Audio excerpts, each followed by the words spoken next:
mas elas acontecem não só aqui no Flamengo, senão em todos os clubes do mundo. Então, como você falou, sempre que existe um consenso e a transdisciplinaridade é excelente, todo mundo sai ganhando com isso, mas, como eu falei, o doutor tem total autonomia e a gente tem a total confiança nele de que ele vai fazer o melhor para poder devolver todos os jogadores. Eu fui um deles, né, lesionado da melhor forma possível para o campo, antes possível, mas principalmente que não tenham recidivas, isso é o mais importante. Isabelle Costa, Paparazzo Rubro-Negro.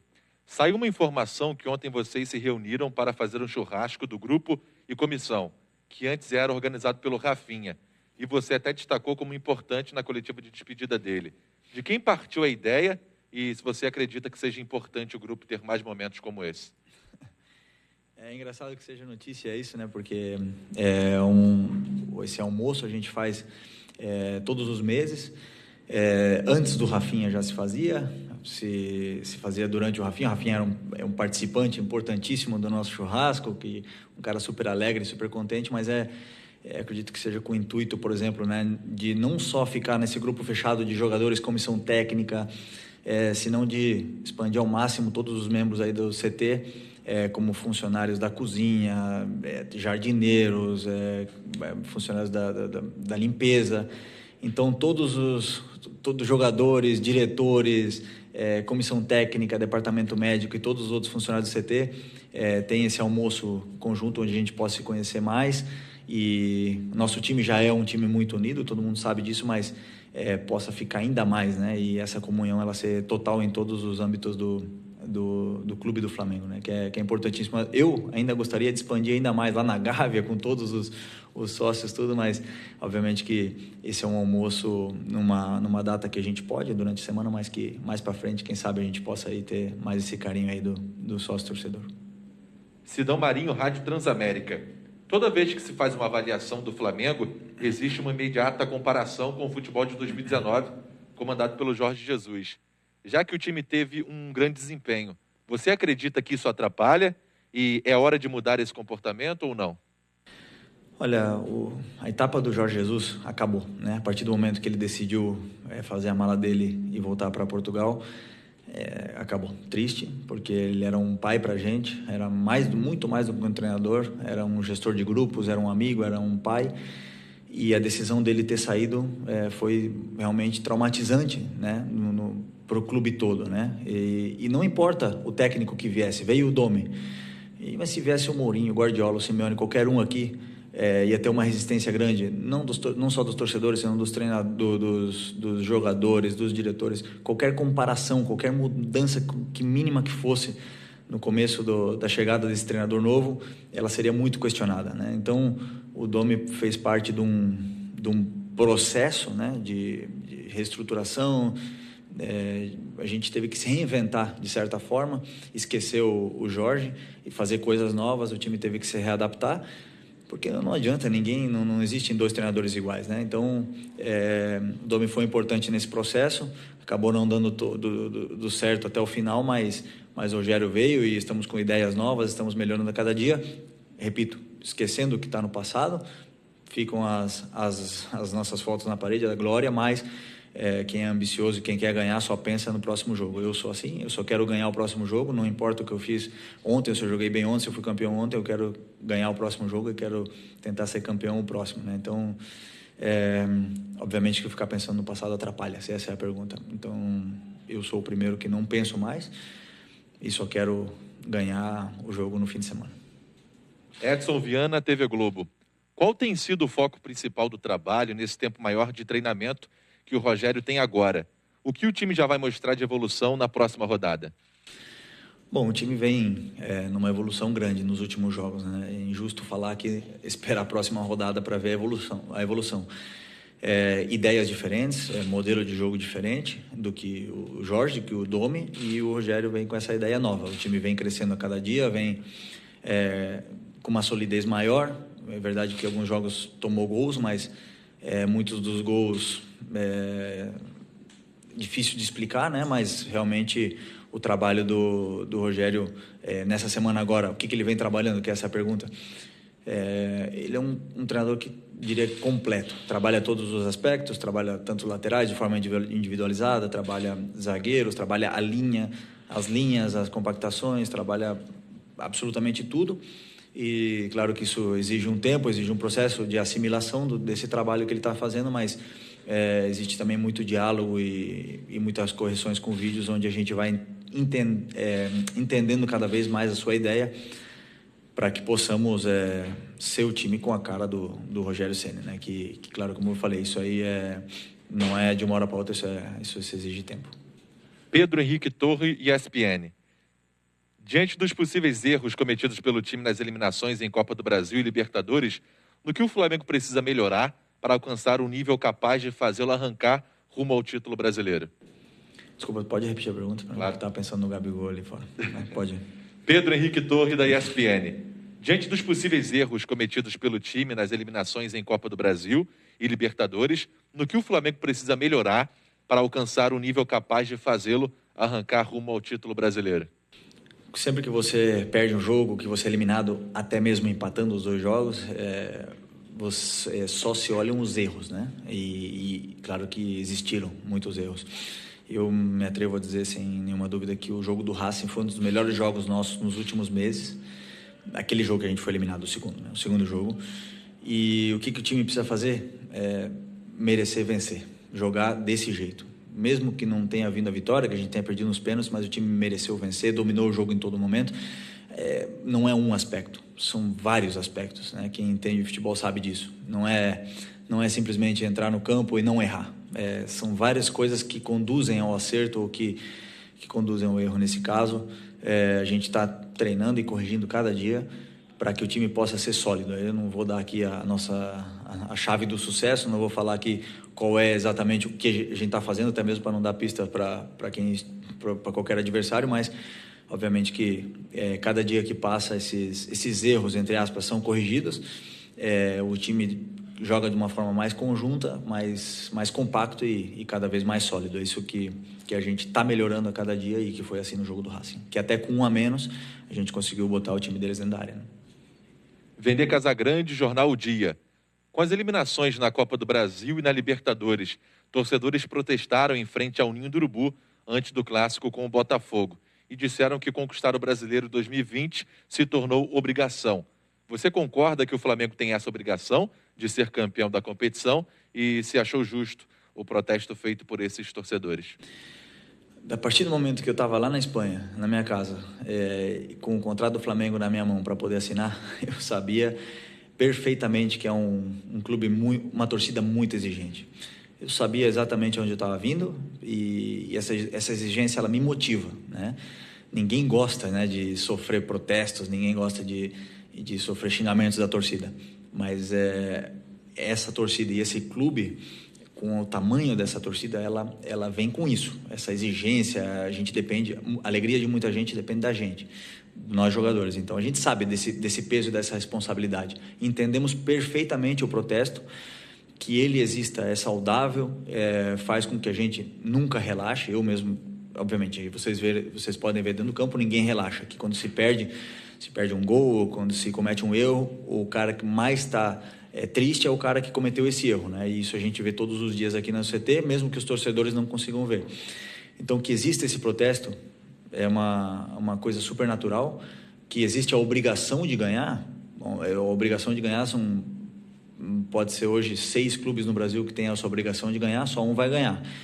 Que a gente tem a obrigação de estar ali brigando e lutando cada dia para conquistar esse título, para estar lá em cima na tabela, mas pode ter certeza que nós somos obrigados a se esforçar o máximo possível para poder estar brigando pelo título. Isso nós sabemos dessa nossa responsabilidade e vamos cada dia mais, como eu falei, não dormir à noite quando as coisas não saem direito, né? E não se contentar com uma vitória, senão vamos sempre querer estar brigando pelo título. Esse grupo é muito ambicioso, queremos brigar pelo título e queremos que essa mesma torcida que proteste seja a mesma torcida que vá depois no lado do nosso ônibus comemorar o título, se isso vem a acontecer. Então, a torcida e os jogadores, a gente tem que ter uma comunhão, como foi ano passado. E ela vai existir quando as coisas saírem bem, e a gente sabe disso. E, como eu falei, o protesto uma coisa natural que vem com a pressão de jogar no maior clube do Brasil.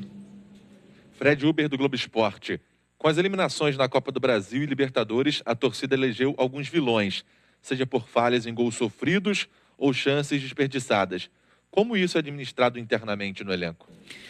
Pois é, isso é uma parte, né, um pouco triste, né, que acontece no futebol. O cara que sai na imagem, né, o cara que sai, né, cometendo o último erro, é o cara que sai como vilão, como você falou. Mas um gol não se comete com um erro. Pode até ser, mas é muito difícil. Normalmente são vários erros. O que fica é o último, né? O que fica é o cara que aparece lá na câmera. Mas quase todos os gols que a gente tomou, não foi um culpado. Ou todos os gols que a gente perdeu, não foi um cara que perdeu, né? Então, o time não toma gol um jogador só. Os 11 tomam gols. Então, muitas vezes, quem entende, quem analisa com uma sensatez, com mais calma e com frieza, é capaz de ver de onde vieram esses erros. Por que aquele jogador, o último que aparece na câmera, está na câmera, né? Porque talvez ele foi o último que correu para tentar salvar a jogada, né? Por mais que ele seja o culpado. São coisas que a gente internamente tenta passar para esses jogadores que são os vilões, como você falou, né? Como são os jogadores que todo mundo aponta o dedo. O que a gente tem que fazer, eu como companheiro, o Rogério como treinador, é levantar o ânimo o mais rápido possível. O futebol, o bom do futebol e o bonito é que você é vilão na quarta e você é um herói no sábado, né? Você tem outra oportunidade no próximo jogo. Você não precisa ter medo de errar, porque você vai ter outra para acertar. E nesse clube aqui, a possibilidade de acertar ela é muito maior do que errar, né? Porque você está jogando do lado de grandes craques, grandes companheiros, que fazem o seu nível do seu futebol elevar cada vez mais. Então é questão de tempo que esse pessoal que vem sendo chamado de vilão, que vem sendo cobrado, é questão de tempo de que o futebol deles voltem a ser aquele futebol brilhante que os trouxe até aqui.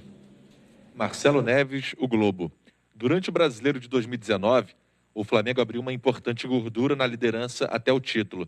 Em 2020, vemos o São Paulo podendo abrir 8 pontos hoje.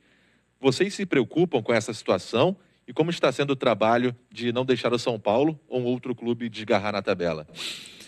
Você pode ficar pensando nos outros, ficar se preocupando com a tabela, mas a realidade é só uma. Faltam 15 jogos. Me corrija se eu estou errado. 15, né? Faltam 15 jogos. E nós só temos que pensar em um time, no Flamengo. Se o Flamengo ganhar a maioria desses 15 jogos, nós vamos ter possibilidades. Se a gente perder e torcer para os outros perder, a gente não vai ser campeão nunca. Nós temos que tentar ganhar os nossos jogos, fazer a nossa parte. E qual é a nossa parte? É o Santos fim de semana. Não tem outro pensamento, né? O Simeone sempre falava lá, partido a partido, que é jogo a jogo. Não tem outro caminho, é jogo a jogo, é estudar o próximo adversário. E quando acabar estudar o outro. Nem pensar daqui a 2 jogos, pensar só no próximo. Fazendo isso aí e ganhando os nossos jogos, nós vamos fazer a nossa parte, né? Depois, se o São Paulo ganhar os 15 que faltam para eles, mérito deles, vamos aplaudir, ponto. Mas se a gente ganhar, obviamente que nós vamos estar muito mais perto de conquistar o título. Marcos Coelho, Rádio Tupi. Projetando o jogo de domingo com o Santos. É uma equipe que deu trabalho no primeiro turno, apesar da vitória do Flamengo. Inclusive com você brincando com o Marinho nas redes sociais por causa do estilo do jogo do adversário. Quais os principais cuidados o Flamengo vai precisar tomar? Pois é, um jogo dificilíssimo, né? O Santos é um grande clube, histórico, grandes jogadores. O Marinho, muita gente pode achar que eu estou falando besteira aqui, mas é o que eu penso sobre o futebol. Eu já falei para ele, é o jogador mais difícil de marcar no Brasil. É o jogador que mais domina para frente, mais pensa em 1 contra 1, elétrico o jogo inteiro. Talvez não se esforça tanto na marcação, mas não é a função dele. A função dele que se pede é que ele crie perigo, ele faz isso todos os jogos, super complicado. E vai ser um jogo de exigência máxima, né? Esperar com que o nosso time esteja no melhor nível possível para poder ganhar, porque realmente vai ser daqueles jogos que todo mundo gosta de jogar. Um jogo de altíssimo nível, por mais que o Santos venha com alguns desfalques, né? Pelo que a gente sabe, mas sabemos da qualidade dos jogadores que ele tem e do difícil que vai ser esse jogo. Mauro Santana, canal do Mauro Santana. Procede a informação de que após a eliminação na Libertadores, o elenco firmou um pacto com a comissão técnica pela conquista do Brasileirão? Pacto, ninguém firma um pacto, né, sem ter sem ter na mão, né? Então, o que existe aqui nesse clube, nesse grupo, isso eu posso garantir para vocês, é um compromisso máximo de todos os jogadores. Isso existe, isso eu não tenho nenhuma dúvida. Nós nos reunimos nos momentos ruins, a gente se reuniu, houveram reuniões, todo mundo falou, todo mundo expôs as suas maiores dúvidas, solucionamos os problemas, tentamos falar com jogadores que talvez não estão rendendo no seu nível que se espera, e tudo, esse compromisso ele existe, pacto.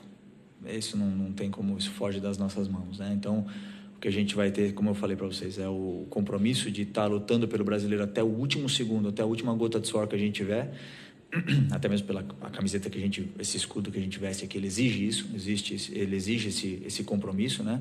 Os maiores ídolos desse clube, tirando o Zico e o pessoal de 81, são os jogadores que mais entrega, mais raça deram dentro de campo, e a gente vai, sem nenhuma dúvida, lutar, como eu falei, até a nossa última gota de suor. Esse é o compromisso que a gente promete, pacto não existe. João Pedro Granete, coluna do Fla.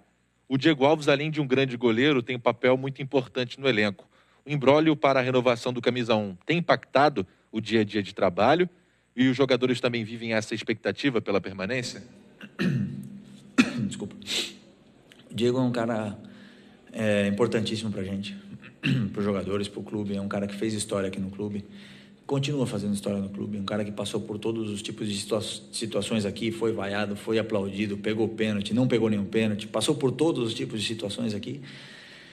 E é um cara que a gente deseja e quer, obviamente, que tenha esse desfecho, esse final feliz, né? Porque, como eu falei, ele é um cara importantíssimo para o grupo e para o clube. Não depende da gente, não depende entre o acordo das partes, dele e do Flamengo. O que sim, que eu posso destacar é o compromisso dele. Já falei essa palavra muito, né? Mas faltam acho que 4 jogos para acabar o contrato dele, e ele está jogando e treinando como se ele estivesse na primeira semana de treinos aqui no Flamengo, primeira semana dele no Flamengo. Então, profissionalismo, ou profissionalidade que fala? Profissionalismo. Esse profissionalismo é o que se exige de um jogador quando ele veste esse escudo, né? E o Diego está fazendo isso até o último dia de contrato dele. Positivo ou negativo o desfecho, só depende dele, com o clube não depende da gente, né? A gente quer ganhar, a gente quer lutar por tudo até o final, e tomara que seja com ele, e se não for, desejamos que seja o melhor na vida dele. Pergunta da repórter Raíza Simplício do Gol. Você tem pouco mais de 1 ano no Flamengo e o Rogério Ceni é seu 3º treinador.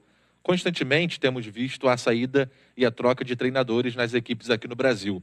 Queria que você fizesse uma análise sobre o futebol brasileiro nesse seu ano por aqui, e como essas trocas de comissão, metodologia de trabalho podem afetar o planejamento de times como o Flamengo.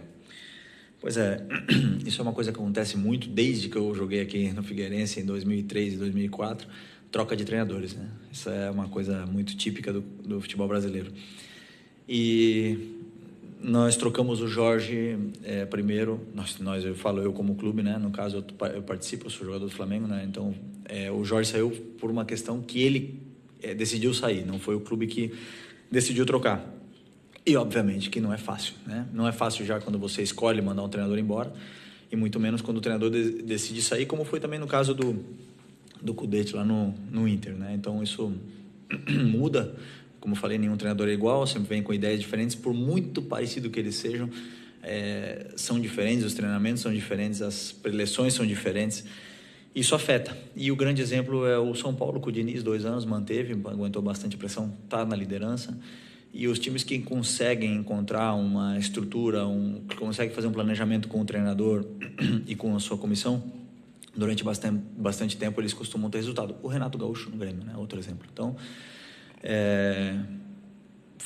dar parabéns para os clubes que conseguem manter e ter a calma nesse momento. Obviamente que é importantíssimo para um treinador poder desempenhar e conseguir dominar um sistema durante muito tempo. Não é de uma semana que ele vai conseguir isso aí, né? Então, no caso do Rogério, a gente está vendo essa evolução agora, durante semanas e semanas já que ele está aqui, a gente está vendo essa evolução. Em 2 dias é impossível você um treinador fazer nada. Então, Mas o futebol brasileiro também me demonstrou que é um dos mais difíceis do mundo, né?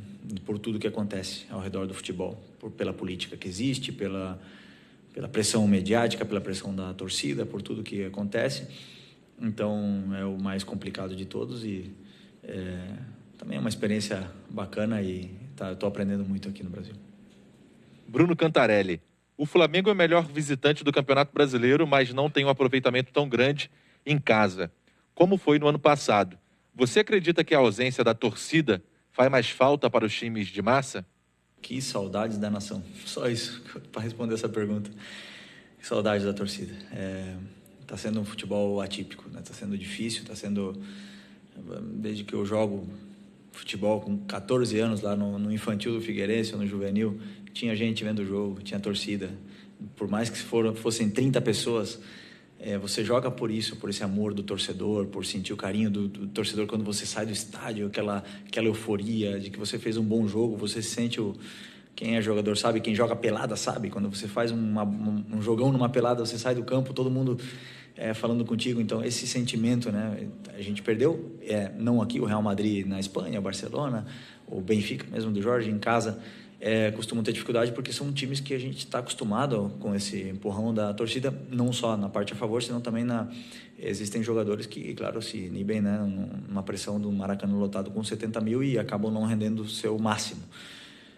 No meu caso, pelo menos, eu tenho muitas saudades de jogar com essa pressão, tanto em casa como fora, né? Porque jogar fora também é uma motivação, você jogar contra 30, 40 mil no Mineirão lotado. Então, é diferente, o futebol ficou diferente, mas esperemos aí que venha essa vacina de uma vez e a gente possa outra vez sentir o calor e sentir a torcida gritando o nosso nome, né? Porque para isso, eu sou jogador por isso, por escutar um dia a torcida do Flamengo cantando meu nome. Desde que eu sou pequeno, sempre sonhei com isso e quero escutar de novo.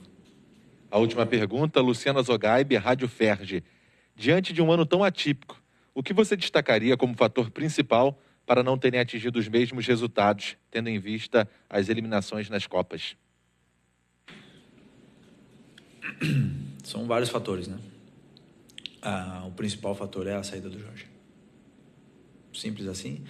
O time que estava dominado completamente, tanto nos treinamentos como nos jogos, a gente sabia a forma que a gente jogava e, de repente, claro, ter que aprender de novo, né? Aprender de novo tudo. Não, repito, não culpa de treinador que veio, não culpa de treinador que sai, mas a mudança em si, ela abala, né? Ela abala estruturas, né? Você tem uma defesa jogando de uma forma e passar a jogar de outra. Um não está certo e um não está errado. Os dois podem ser campeões em lugares diferentes, só que quando o time está acostumado a fazer uma coisa e você muda. Essa foi a principal. Agora, a segunda disso obviamente, que nós jogadores somos os culpados de tudo que está acontecendo no campo.